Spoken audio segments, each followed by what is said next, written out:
कमाल का तैराक। बहुत वर्षों से पहले समुद्री तट पर एक द्वीप था।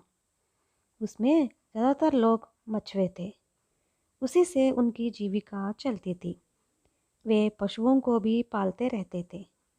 वहाँ के कुछ मछुए जहाज़ों में काम करने के लिए चले जाते थे। कुछ समुद्र के अंतराल में जाते और मोतियों के सीप ढूंढ लाते। उन्हें द्वीप के व्यापारियों को बेचते और पेट भरते थे। उस द्वीप के एक बूढ़े मछुए के बहुत से बेटे थे। उनमें से अधिक मछली पकड़कर लाने के काम में अपने बूढ़े पिता की मदद करते थे।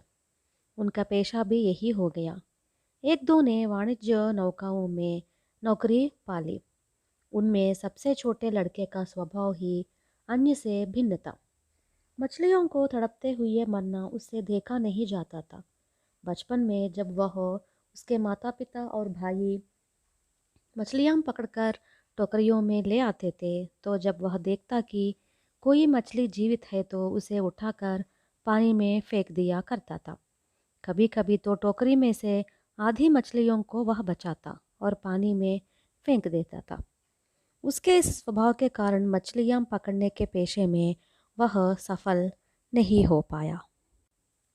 माँ बाप उसे गाली देते रहते थे कि यह तो निकम्मा है, किसी काम के लायक ही नहीं। वह घंटों भर समुद्र के किनारे पर जाता और चुप बैठा करता था। समुद्र में तैरता था।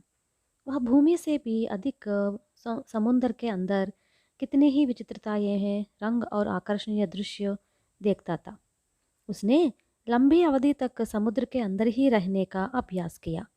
वह समुद्र के अंदर ही घूमता फिरता था।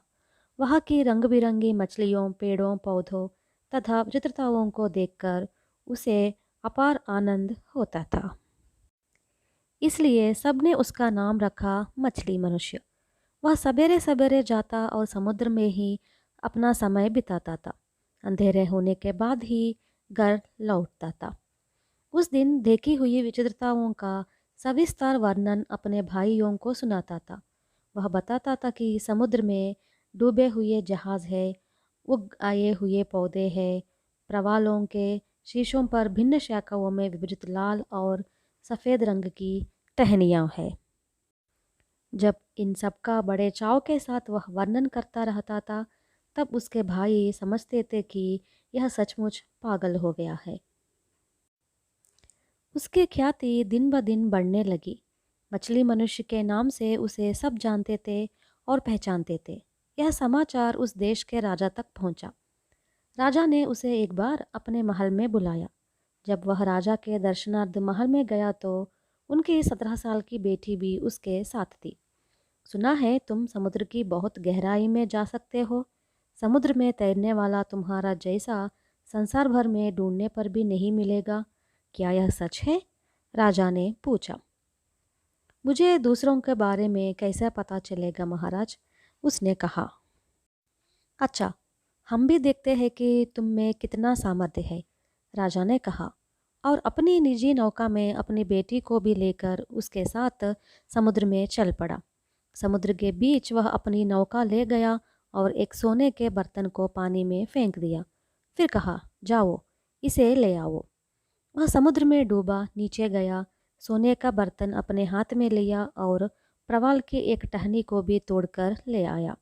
उसने उस प्रवाल की टहनी राजकुमारी को बेंट में दी और सोने का बर्तन राजा को देने ही वाला था कि राजा ने कहा, तुम ही इसे रख लो, इससे भी अधिकाधिक कठिनतम काम सौंपूंगा, करोगे?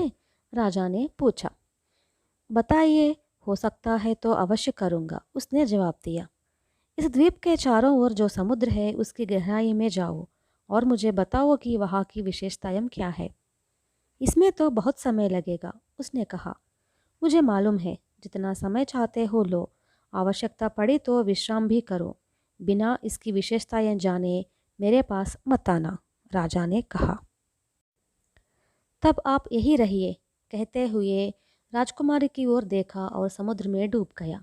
उसके पास लौटने में 3 महीने लग गए। महाराज, हमारे द्वीप के नीचे 3 बड़े पर्वत हैं।